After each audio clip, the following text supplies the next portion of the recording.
Hello guys, welcome back to the channel. Today we'll be talking about the moon in the sign of Pisces and what that means when you have moon in Pisces in your chart.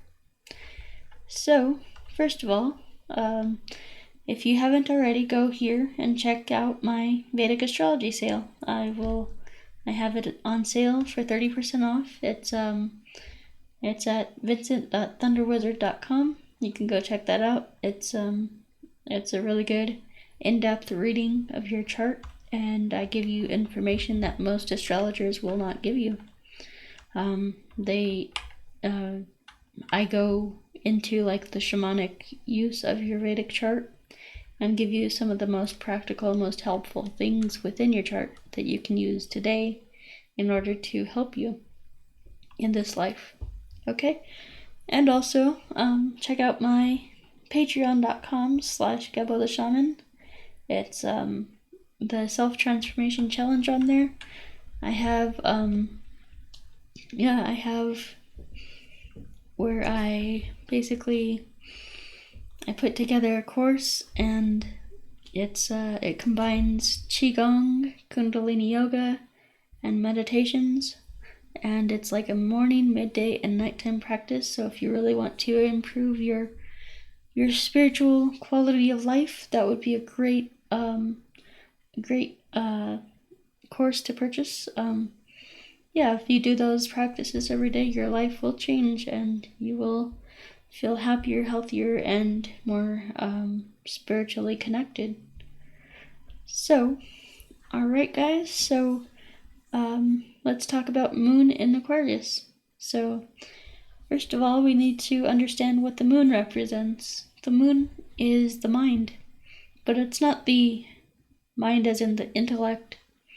It's not the mind as in the intellect like we think about in the Western world thinks the mind is the intellect, or the smarts, or the things like that.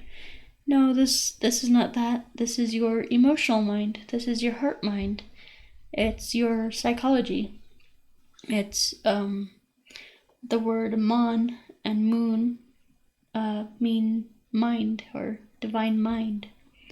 And so the moon is connected with your emotions. It's a watery sign. It's a watery planet. And the moon is always in flux. It's always changing. It's always, it's never the same 24/7, It's always moving, it's always changing, and it's in flux.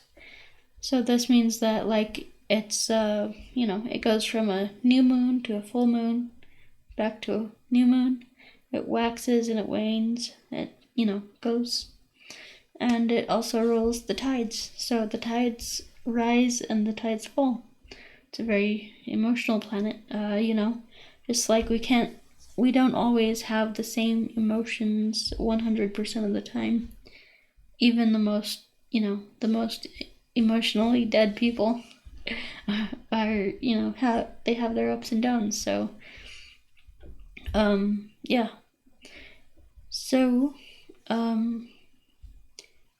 So the moon represents the emotions, the psychology, even the the way we think about things on a deep psychological and emotional level, that kind of thing.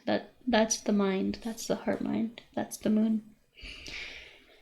So So let's talk about what Pisces means.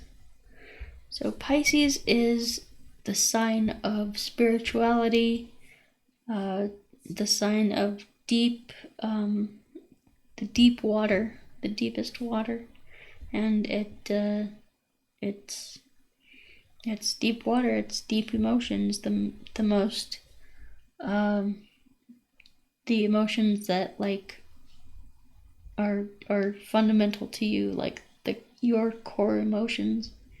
It's it relates also to the unconscious mind. That's in the navel center, the unconscious mind. And the unconscious is all the things that we're not consciously aware of. So, all the things that are buried that we don't have the awareness to see. All of our hang-ups, all of our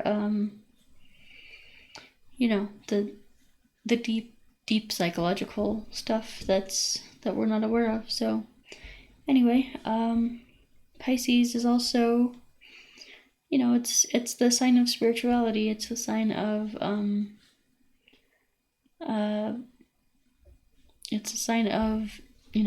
going and being by yourself, being in your own world, basically. Because what is deep water? It's basically its own world. We on the surface can't really see it, can't really grasp it, can't really figure out what it's like to be there. But these Pisces moons, if you have Pisces moons, you're kind of in your own world, and it's connecting with the other realms in existence. You could call this the 9 worlds, the 9 directions. It's a very shamanic placement for the moon. It's a very you're always connected with some deep spiritual energies, and so it's a very powerful moon placement. But that means that people might not always get you, and that's okay. You're kind of doing your own thing, and you need to do your own thing in order to make yourself happy. You can't change yourself to please other people. So yeah. So Pisces moon, it's a very spiritual planet, or spiritual sign, and it's like a lot of it is, you just kind of want to be by yourself, doing your own thing in your meditations, and working by yourself on your spirituality and stuff. So it's the sign of the monk, basically. You're always thinking about, being, just isolated, kind of. And it has to do with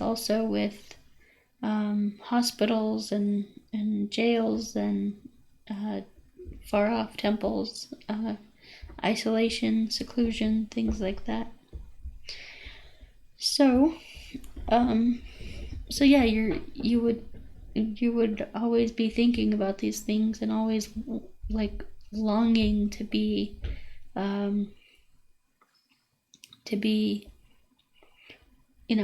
away, in your own world, doing your own thing. But it also it can be, this can be a sign of somebody who's very healing, who heals other people. This could be a sign that you might like to do, like Reiki, or some other kind of energy healing or spiritual healing, some shamanic healing, things like that. And so this it's a really, really great planet, or really great placement for diving into spirituality and using your spiritual talents and gifts to help other people. So you could be really healing and stuff like that, and that's great. Also, what was I gonna say? You could be like a nurse, because this rules over like hospitals, jails, things like that. So you could be like somebody who tends to people in a nursing home, or be like a caretaker, or a nurse of some kind, or so you could be a spiritual healer, as well as a nurse or a caretaker or something like that. So anything else I want to say? No, I think that's about it, guys. So, yeah, take care, and we will talk to you next time. Also, check these links out. I have the Vedic Astrology sale going on at vincent.thunderwizard.com, and you can check out my self-transformation package. It's Kundalini Yoga, Qigong, and powerful meditations. It's, very powerful stuff, guys. It's changed my life, and it'll change yours if you do it every day. They're like the most powerful teaching or practices that I have ever experienced, and so they're so powerful, and I just wanted to teach them to you guys, so that's what I did. Alrighty, guys, so we'll talk to you later. Peace.